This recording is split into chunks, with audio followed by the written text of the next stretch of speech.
Hello guys, आज आपण बनवणार आहोत खरवस, गाईच्या चिकाचा खरवस।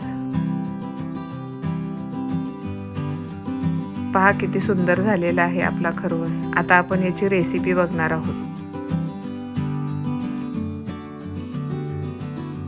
छान असा मलईदार घट्ट असा खरवस आपला बनून तयार आहे।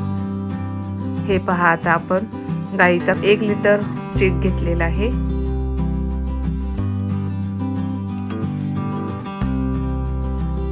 आता आपल्याला हा चीक गाळण्याच्या साहाय्याने गाळून घ्यायचा आहे। जर याच्यामध्ये चुकून काही कचरा वगैरे असेल तर ते बाजूला राहतो, त्यासाठी गाळणीने आपण हा चीक गाळून घ्यायचा आहे।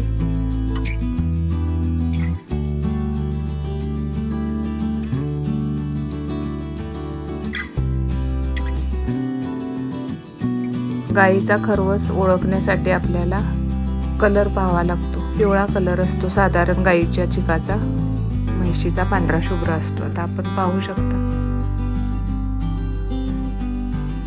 1 लिटर दूध घेतलेलं आहे आपण। त्यासाठी जेवढा चीक असतो तेवढंच आपल्याला दूध घ्यायचं आहे। गोकुळ स्पेशल दूध घेतलेलं आहे।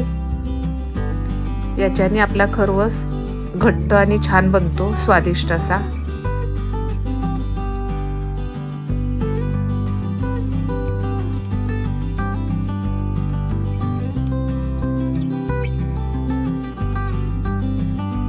आता साखर घेतलेली आहे मी, साखर पाव किलो घेतलेली आहे।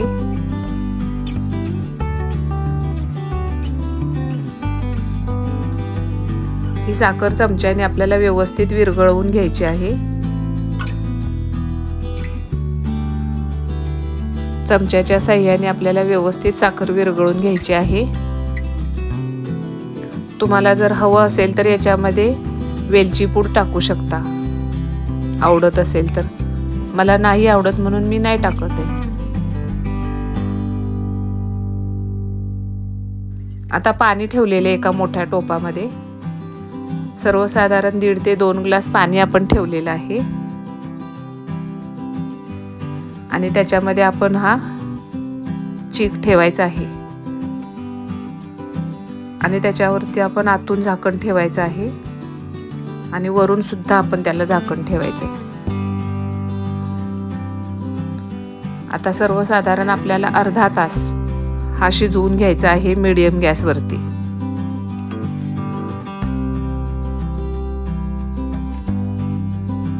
मध्ये मध्ये आपल्याला उघडून बघायचं आहे खरवस तयार झालेला आहे की नाही।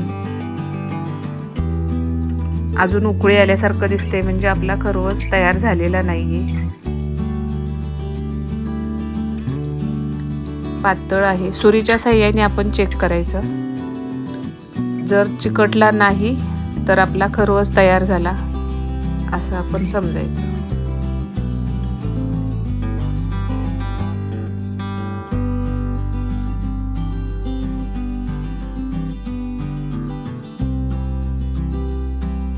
आता आपला खरवस बनून तयार झालेला आहे। अर्ध्या तासानंतर आपला खरवस अगदी छान असा स्वादिष्ट आणि घट्ट अगदी असा खरवस तयार झालेला आहे। आता टोप आपण बाजूला घ्यायचा आहे काढून। आत्ता गरम असल्यामुळे तो थोडासा ओलसर पातळसर दिसत आहे आपल्याला। थंड झाला की तो एकदम घट्ट असा बनतो।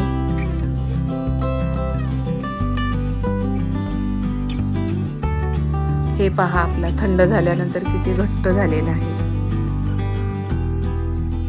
आपण पाहू शकता किती छान आपला खरवस तयार झालेला आहे। 4 ते 5 तास आपण फ्रीज मध्ये ठेवायचं याला, त्यानंतर थंड खायला घेऊ शकता तुम्ही। थँक्यू। व्हिडिओ आवडला असेल तर लाईक करा,